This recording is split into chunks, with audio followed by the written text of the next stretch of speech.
할렐루야. 네, 오늘도 예배 자리에 나오신 모든 분들 축복하고 환영합니다.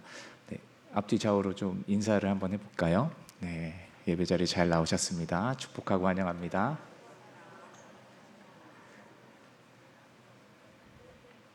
네, 아주 좋네요. 봄비가 내리고 있네요. 이런 날씨 속에서 예배 자리를 나오신 모든 분들 되게 대단하신 것 같습니다. 네, 주님께서 충만한 은혜와 충만한 복을 허락하실 줄 믿습니다. 네, 오늘 함께 본 본문의 말씀은 우리가 너무 잘 알고 있는 세족식에 관한 말씀입니다. 네, 세족식 다 들어보셨죠? 그리고 세족식을 아마 경험한 분도 계실 거예요. 그렇다면 우리들이 이 세족식을 행하고 듣고 할 때 세족식이라는 것이 무엇인지 우리 좀 잘 기억하고 알 필요가 있는 것 같습니다. 오늘 그것을 좀 살펴볼 것인데요. 예수님께서는 왜 이 제자들에게 세족식을 행하고 계시는지, 그것은 어떤 의미가 있는 것인지, 그리고 그것을 바라보며 읽는 우리에게 어떤 의미가 있는 것인지 한번 살펴보았으면 좋겠습니다. 먼저 1절 말씀을 한번 볼 텐데요. 6월절 전에 예수께서 자기가 세상을 떠나 아버지께로 돌아가실 때가 이룬 줄 아시고 세상에 있는 자기 사람들을 사랑하시되 끝까지 사랑하시니라. 이 13장 1절 말씀은 어떻게 보면 13장 전체를 요약하는 것과 같습니다. 그래서 이 말씀이 쭉 이제 오늘 볼 17절까지의 말씀으로 쭉 풀어지는 것을 볼 수가 있는데요. 먼저 지금 시기는 6월절 전입니다. 6월절에 예수님께서 십자가에 달려 죽으실 것, 그것을 여기에서 이제 언급을 하고 있는데요. 그것이 바로 예수께서 자기가 세상을 떠나 아버지께로 돌아가실 때가 이른 줄 아시고, 예수님께서 십자가에 달려 죽으시고 부활하시고 승천하셔서 하나님 보좌 우편으로 가실 것입니다. 그때를 지금 이야기를 하고 있죠. 그것이 하나님께서 계획하신 일이고 예수님을 보내신 목적입니다. 예수님께서는 이 땅 가운데 계시다가 이제 올라가실 것이죠. 승천하실 것입니다. 그리고 보좌 우편에 계실 것이죠. 그러면 그때 우리들은 예수님이 없는 상태로 살아가나요? 아니, 모르시나요? 지금 네, 우리 어떻게 살아가고 있죠? 네, 성령님 우리 가운데 보내주셨죠. 성령님 우리 가운데 그리스도의 영이신 하나님의 영이신 성령님을 우리 가운데 보내주셔서 우리를 위해서 중보하시고 성령님을 통해서 예수님을 알려주시고 우리들이 예수님처럼 살아갈 수 있도록 인도하시는 일을 계속하고 계시죠. 맞죠? 네. 그런 성령님이 우리 가운데 계신 우리들을 그리스도인이라고 합니다. 예수님께서는 하나님 우편, 보좌 우편에 가시지만 지금도 살아서 역사하시다는 것 우리들이 알 수 있습니다. 그것을 1절 말씀 마지막에 세상에 있는 자기 사람들을 사랑하시되 끝까지 사랑한다라고 이야기하고 있습니다. 이 끝까지 사랑한다라는 건 두 가지 이중적인 의미를 가지고 있습니다. 여기서 말할 때 끝까지는 일단 예수님께서 이 땅에서 생을 마감하실 때까지의 끝을 이야기하기도 하죠. 하지만 좀 전에 살펴본 것처럼 예수님께서 다시 오시고 그때 재림하실 그때 그리고 그 이후에 영원한 삶까지 예수님께서는 계속 우리들을 사랑하신다라는 것을 우리들은 기억해야 합니다. 그렇다면 여기에서 끝까지 사랑한다라고 하는 대상이 나오죠. 대상이 누구죠? 제가 그냥 말씀드릴게요. 세상에 있는 자기 사람입니다. 예수님께서는 요한이 이 요한복음에서 1장 11절에서 자기 백성들을 구원하기 위해서 이 땅에 왔는데 그들이 자기를 영접하지 않았다 이야기합니다. 그때 말하는 자기 백성은 이스라엘 백성이거든요. 이스라엘 백성들이 자기를 영접하지 않았다는 것을 이야기합니다. 그때는 사용하는 단어가 백성인데 여기서는 사람이죠. 특별히 세상에 있는 사람입니다. 세상은 이 요한복음에 보면 어떻게 언급하고 있냐면 어둠, 예수님을 모르는 자들로 모르는 자들이 사는 곳이 세상이죠. 그곳에 누가 있다고요? 자기 사람들이 있다라고 이야기를 하고 있습니다. 여기서 자기 사람들은 지금까지 쭉 살펴본 것으로 볼 때 예수님을 믿는 자, 예수님을 빛으로 여기고 빛을 따라가는 자, 그리고 예수님을 믿고 하나님을 바라보는 자, 그 모든 자들을 자기 사람이라고 이야기를 하고 있는 것이죠. 이것을 어렵게 이야기하면 제한적 속죄라고 이야기합니다. 네, 잊으셔도 돼요. 네. 예수님을 믿는 자들에게 예수님께서는 끝까지 사랑하신다 라는 것을 1절 말씀에서 우리에게 이야기를 하고 있습니다. 그렇다면 1절 말씀이 13장 전체의 말씀이라고 말씀을 드렸죠. 그렇다면 이제 그것을 좀 살펴볼게요. 네.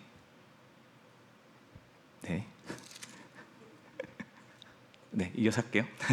네, 지금 이 1절 말씀이 이어질 때 예수님께서는 3절에 어떻게 이야기를 하고 계시냐면 저녁을 먹는 중에 예수는 아버지께 모든 것을 자기 손에 맡기신 것과 또 자기가 하나님께로부터 오셨다가 하나님께로 돌아갈 것을 아시고, 지금 예수님께서 자신의 마지막 십자가에 달려 죽으실 것을 아셨습니다. 그리고 하는 것이 무엇이죠? 오늘 나오는 세족식이죠. 세족식은 그럼 무엇을 얘기하죠? 예수님께서 끝까지 사랑하시는 행위, 어떻게 끝까지 사랑하시는 것을 나타내는 것이 이 세족식이라는 말씀입니다. 그래서 세족식을 행하시는데 그것을 어떻게 이야기를 하냐면, 먼저 겉옷을 벗으시죠. 4절 말씀이죠. 4절 말씀에 겉옷을 벗고 수건을 두르십니다. 이 복장은 당시에 있었던 노예들의 복장입니다. 예수님은 어떤 분이시죠? 하나님이시죠. 하나님이신데 종의 형체를, 빌립보서의 말씀을 보면 종의 형체를 가지고 이 땅 가운데 오셔서 그 모습 그대로 보여주고 계시는 것이죠. 이 낮아짐을 먼저 세족식을 함에 있어서 먼저 보여주고 계시는 것입니다.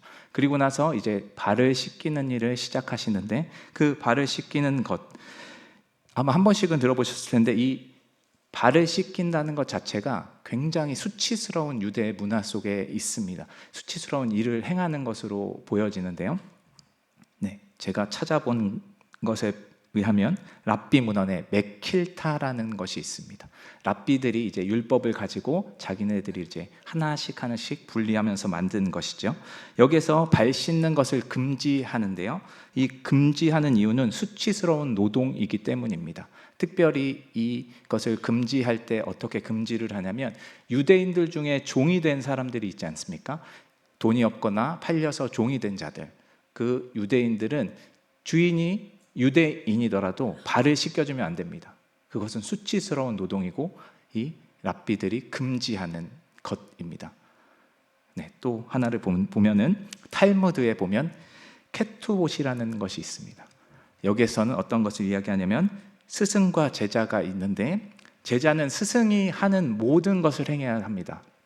명령하는 모든 것을 행해야 하는데 절대로 하지 말아야 하는 것이 있는데, 그게 뭘까요? 잘 알고 계시네요. 발을 씻기는 행위입니다. 아까 전에 뭐라고 했죠? 수치스러운 노동, 인격 훼손입니다. 여기서는 인격 훼손이 된다고 이야기를 하고 있죠. 그래서 제자는 절대로 하지 말아야 되는 게 스승님의 발을 씻겨주면 안 됩니다. 당시에 이 유대 문화 속에서 이 세족식, 이 발을 씻긴다는 건 굉장히 수치스럽고 인격이 훼손되는 일이죠. 지금 그 일을 누가 하고 있는 거죠? 예수님께서 누구에게요? 제자들에게 하고 있는 것입니다. 예수님께서는 옷만 노예처럼 종처럼 입으신 것이 아니라 진짜로 섬김의 자리로 들어갑니다. 유대인 노예가 주인에게 행하지도 않는 것을 지금 행하러 지금 하고 있는 것이죠. 이것을 보는 베드로는 격분을 하면서 하면 안 된다고 이야기를 하고 있습니다. 6절과 8절 말씀을 보면, 6절에서는 되게 그냥 부드럽게 나온 것 같지만 원어상으로 보면 화를 내면서, 분노하면서 왜 예수님께서 왜 제 발을 씻기십니까? 라고 격분하면서 이야기를 하고 있고, 8절에서도 동일하게 절대로 내 발을 씻기실 수 없습니다 라고 이야기를 하고 있는 것이죠. 이 베드로도 이 문헌, 이 유대인의 이 법칙들, 율법들을 잘 알고 있는 것이죠. 그렇기 때문에 절대로 하지 말라고 이야기를 하고 있는 것입니다. 하지만 예수님께서는 어떻게 하시죠? 아랑곳하지 않고 발을 씻기시죠. 7절 말씀에 그러면서 이렇게 설명을 하십니다. 내가 하는 것을 네가 지금은 알지 못하나 이후에는 알리라. 이 행위는 그냥 단순히 율법을 어기는 행위가 아니라 어떠한 의미를 가지고 지금 행하고 있다라는 것을 이야기를 하고 있는 것이죠. 이것이 우리들은 잘 알고 있죠. 끝까지 하나님께서 자기 사람들을 사랑하시는 구원의 예표되는 행위라는 것 우리들은 잘 알고 있습니다. 그래서 베드로는 절대로 받아들이지 못합니다. 받아들이지 못하는 이 베드로를 향해서 예수님께서는 내가 너를 씻겨주지 아니하면 네가 나와 상관이 없다라고 이야기를 하고 있죠. 다시 말하면 이 상관이라는 것은 십자가의 사랑 안에 예수님과 우리의 하나됨을 이야기를 하고 있는 것입니다. 특별히 상관이라는 단어는 몫이라는 단어입니다. 원어를 보면 유업, 기업이란 단어이죠. 다시 말하면 이 상관이 있다라는 건 하나님의 나라를 소유하는 자들, 하나님의 자녀가 되는 것을 이야기합니다. 하나님의 자녀로 예수님과 하나 되고 하나님과 하나 되어지는 것, 그것을 이야기를 하고 있는 것이죠. 그렇다면 이 발을 씻기지 않아지면 어떻게 되는 거죠? 네, 하나님 나라의 유업을 받지 못한다. 그렇기 때문에 내가 너의 발을 너희가 알고 있는 율법이 막더라도 반드시 해야 한다라고 이야기를 하고 있는 것이죠. 이 말을 들은 베드로가 무엇이라고 하죠? 내 머리도 내 손도 씻겨 주십시오. 이렇게 얘기를 하죠. 전 베드로가 너무 좋은 것 같습니다. 이런 막무가내 저희 아들을 보는 것 같아요. 아무렇게나 막 이렇게 지르는 이런 것들을 볼 때 참 베드로가 너무 감사할 때가 있어요. 왜 감사한지 제가 말씀드리면 이 상황 속 베드로가 지금 이해를 못하고 있잖아요. 예수님의 말을 전혀 이해를 하지 못하고 있어요. 그런데 이 베드로를 향해서 예수님이 이해를 하지 못하니까 이해하기 위해서 이제 설명을 하기 시작하시는 겁니다. 그 말씀이 이제 9절, 10절 말씀으로 이제 이어지는 것이죠. 10절 말씀에 예수님께서 이렇게 이야기하십니다. 예수님께서 이르시되 이미 목욕한 자는 발밖에 씻을 필요가 없느니라. 온몸이 깨끗하니라. 너희가 깨끗하나 다는 아니니라 하시니라. 네, 여기서 이 베드로가 이해를 못하고 있지 않습니까? 이 발 씻는 것을 이해를 못합니다. 그래서 예수님께서 그것을 다시 한번 풀어서 설명해 주는 것이 이 10절인데 여기에서 앞에서 보았던 발 씻음이 여기에서 나오는 발을 씻다라는 것과 다릅니다. 의미가 달라요. 여기에서 나오는 위에서 나왔던 발 씻음은 여기서 말하는 목욕하는 것과 동일한 것입니다. 여기서 이미 목욕한 자라고 이야기할 때 이 목욕하다라는 것은 어려운 말로 완료 수동태 분사입니다. 네, 원어상으로요. 네, 기억하실 필요 없어요. 이 완료, 헬라어에서 특별히 완료형이 나오면 어떻게 생각하시면 되냐면 과거에 일어난 일이고 현재까지 이어지는 것입니다. 이 목욕이라는 것은 깨끗해지는 것을 이야기하거든요. 완전히 깨끗한 것을 이야기합니다. 여기 단어가 또 하나 더 나오는 게 깨끗해진 게 어디가 깨끗해졌다고 나오죠? 10절 말씀에 보면 온몸입니다. 이 온몸이라는 단어는 원어상으로 보면 전 인격, 육신뿐만 아니라 그 영혼까지 온전히 깨끗해지는 것을 이야기를 하죠. 그래서 예수님께서 이 발 씻음은 완전하게 너희가 죄로부터 깨끗함을 받은 상태이다라고 이야기를 하고 있는 거예요. 이 베드로가 이렇게 질문 안 했으면 저희들이 이해 못했을 텐데 이 베드로가 너무 감사하게 이렇게 질문을 해줘서 예수님께서 다시 한번 설명을 해주시는 거죠. 이것을 예수님께서 이야기하실 때 이 구원에 있어서 우리들이 너무나도 잘 알고 있는 칭의의 개념으로 이야기를 하고 계십니다. 우리의 어떠한 공로가 없이 예수님께서 우리의 죄를 담당하셔서 십자가에 달려 죽으신 그것을 이야기합니다. 그것을 믿음으로 구원을 받는, 우리 가운데 구원을 선물해 주신 것, 그것이 칭의죠. 그 칭의에 대한 것을 이야기하죠. 하지만 예수님께서는 여기에서 멈추지 않죠. 또 무엇을 하나 이야기하시는데 무엇이죠? 발밖에 씻을 필요가 없느니라 라고 이야기를 하고 있습니다. 이 구원받은 자가 어떻게 살아가야 하는지에 대해서 여기서 설명을 하고 계신데 그것은 발을 씻는 것입니다. 이것은 다른 것으로 해석하는 것보다 이 회개로 해석하는 것이 가장 좋습니다. 이것은 반복적으로 계속 해야 하는 일을 말하는데 예수님께서는 구원받은 자, 칭의로 구원받은 자에게 예수님처럼 살아가고 죄를 회개하는 삶을 살아가야 한다라는 것을 이야기하고 있는 것이죠. 그것이 바로 우리가 알고 있는 구원의 다른 한 측면인 성화입니다. 예전에 제가 베드로 전서를 잠깐 이제 살펴보면서 구원에 대해서 이 두 가지 측면을 이야기를 드렸었는데 아무도 기억을 못 하실 겁니다. 네, 저만 기억하고 있죠. 네, 이 구원의 측면, 칭의와 성화의 측면, 이 두 가지가 같이 있고 따로 떨어질 수가 없습니다. 그래서 예수님을 믿는 자들, 예수님께서 이루신 구원을 받은, 칭의받은 하나님의 자녀는 반드시 성화의 과정으로 가야 합니다. 구원을 이루는 삶을 살아가야 하죠. 그것을 여기서 말하는 성화, 발씻음, 회개라고 이야기를 하고 있습니다. 예수님께서는 이것을 베드로에게 그리고 우리에게 이야기를 하고 있는 것이죠. 그래서 이 상황을 우리들이 이렇게 살펴볼 때, 그러면 성화, 우리가 살아가는 발씻음의 회개는 어떤 것인가 라는 것을 이제 12절부터 17절까지 설명을 하기 시작하십니다. 12절 말씀을 보면, 그들의 발을 씻은 후에 옷을 입으시고 다시 앉아 그들에게 이르시되 내가 너희에게 행한 것을 너희가 아느냐 라고 이야기를 하시죠.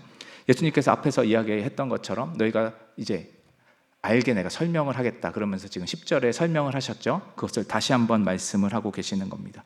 너희가 지금 이 발이 씻김은 단순히 그냥 발을 씻겨주는 행위가 아니라 너희들이 이 발 씻김을 통해서 어떤 것을 바라보고 어떤 성화의 과정을 나아가야 하는지 설명을 하겠다라는 것이죠. 그러면서 이야기를 합니다. 14절에 보면은 선생으로서 발을 씻겨준 것. 지금 이 제자들은 다 알고 있는 거죠. 제자가 스승을 발을 씻길 수도 없는데 스승이 발을 씻긴 것, 그것을 이야기하고 있습니다. 그리고 그것을 왜 보여줬는가? 그게 15절에 나오는 것이죠. 너희가 행한 것, 너희에게 행한 것 같이 너희도 행하게 하려 하여 본을 보였노라. 지금 무엇을 이야기하고 있죠? 너희가 성화되어 가고 너희가 회개하며 가야 되는 것을 내가 너희에게 보여주었다. 어떤 것이냐면 너희가 너희 주변에 있는 자들에게 발을 씻어 주어야 한다라는 것이죠. 발을 씻겨준다는 게 어떤 의미였죠? 죄를 사하게 해주는 것, 그건 예수님이 하시는 거죠. 그것을 이야기하고 있는 것이 아니죠. 회개하는 것을 이야기하는데 그것이 성화의 과정인데 그것이 어떤 것이라고 이야기하고 있죠? 1절 말씀으로 다시 돌아가야죠. 무엇을 하죠? 끝까지 사랑하는 것입니다. 회개는 다른 것이 아니에요. 끝까지 사랑하는 것입니다. 누구를요? 하나님을, 예수님을 끝까지 사랑하고 누구를 사랑해야 되죠? 이웃을 사랑해야 합니다. 그것이 13장 35절에 나옵니다. 새 계명을 너희에게 주노니 말씀하시죠. 너희가 서로 사랑하라. 이것이 새 계명이고 예수님께서 그것에 지금 본을 보이신 거죠. 그게 어떤 것이라고요? 우리가 예수님을 믿는 칭의받은 자로서 당연히 살아가야 하는 삶이고 그것이 회개이고 그것이 성화되는 것이다. 우리들은 회개를 이야기할 때 단순히 입술로 죄를 고백하는 것이라고 잘못 알고 있는 경우가 굉장히 많습니다. 그러나 하나님께서, 예수님께서 지금 무엇을 이야기하고 있죠? 회개는 입술로만 고백하는 것이 아니라 너희의 삶을 통해 예수님의 본이 되신 예수님을 따라 살아가는 것이다 라고 이야기를 하고 있습니다. 그래서 성화는 사랑과 동일하고 회개와 동일합니다. 회개를 어렵게 생각하실 필요 없이 이 성화, 사랑하는 것, 우리 이웃을 사랑하는 것을 알아야 된다라고 이야기를 하는 것이죠. 그러면서 17절 말씀에 이것을 다시 한번 정리를 하시죠. 너희가 이것을 알고 행하면 복이 있으리라. 무엇을 이야기하고 있죠? 너희가 알아야 한다. 무엇을 알아야 하죠? 어렵죠? 어려운 질문이죠. 이 알아야 한다라는 단어는 이 본질 깊숙이 안다라는 것입니다. 이 단어를 볼 때 우리가 함께 살펴보아야 하는 것은 어떤 것이냐면 상관이 있다라는 것과 상관이 없느니라 했던 8절 말씀이죠. 이 단어와 같이 보아야 합니다. 상관이 있는 게 어떤 것이라고 그랬죠? 하나님의 자녀된 것이라고 말씀을 드렸죠. 하나님의 자녀가 됐다라는 것을 알아야 한다라는 거예요. 우리가 사랑을 행할 때 행함이 중요한 게 아닙니다. 여기서 무엇을 얘기하고 있죠? 알고 행하면입니다. 여러분들 사랑한다고 그냥 나가서 사람들을 사랑해주고 복음을 전하고 그것이 중요한 게 아니죠. 제일 중요한 건 뭐냐면 여러분들이 칭의받은 자, 하나님의 자녀라는 것을 알고 행하셔야 돼요. 그것이 없으면 행하면 아무런 효과가 없습니다. 그 안에 예수님의 자녀라는 것이 우리 가운데 반드시 있어야 하고요. 그 예수님의 자녀를 알므로 인해서 당연하게 나오는 것이 사랑함입니다. 행함입니다. 그럴 때 어떤 것이 있다고요? 복이 있다고요. 이 복은 다른 복이 아니죠. 우리 가운데 세상적인 돈을 많이 벌고 명예가 생기고 지위가 높아지고 좋은 직장을 갖고 자녀가 복받는 그 복을 얘기하는 것이 아니죠. 여기서 말하는 복은 하나님과 함께함으로 기뻐하는 것입니다. 이것이 우리의 삶의 목적 아닙니까? 네. 하나님을 영화롭게 하고 영원토록 하나님을 즐거워하고 기뻐하는 것이 우리의 삶의 목적이죠. 우리들 삶의 목적대로 살아가려면 우리들이 어떻게 해야 된다고요? 하나님의 자녀인 것을 알고 그것을 회개함으로, 성화됨으로, 사랑함으로, 끝까지 사랑함으로 나아가는 것, 그것이 바로 하나님과 함께하는 기쁨이라고 이야기를 하고 있는 것이죠. 이것을 할 때 여러분들 아마 다 알고 계실 거예요. 제가 말씀드린 거는 모르시는 분 아무도 없으실 겁니다. 근데 뭐가 문제죠? 행하지를 못해요. 우리들이 하지를 못해요. 그럴 때 우리들이 다시 한번 1절 말씀으로 돌아가야 하죠. 예수님께서 이 땅 가운데 죽으시고 승천하시고 끝이었나요? 아니죠. 끝까지 사랑하시죠. 이 사랑은 어떤 거죠? 우리가 예수님 닮아 살아갈 때까지 끝까지 이루어질 것입니다. 우리가 지금 못한다고요? 괜찮습니다. 하나님께서 성령님을 보내주셔서 우리가 끝까지 사랑하게 하실 겁니다. 우리가 하나님의 자녀인 것을 끝까지 알려주실 거예요. 그것이 여러분 가운데 믿음으로 있었으면 좋겠습니다. 여러분 가운데 그것이 있어서 이 17절 마지막 말씀에 알고 행하고 복이 있는 것이 지금은 안 될지 몰라도 하나님께서 포기하지 않으시고 끝까지 우리들을 사랑하심으로 여러분들 삶 가운데 천천히 온전히 이루어질 것을 믿음으로 우리들이 이 세 계명 서로 사랑하라라는 것, 그것을 우리 가운데 마음에 품고 예수님을 닮아 살아가는 우리 모두가 되기를 주님의 이름으로 축원합니다.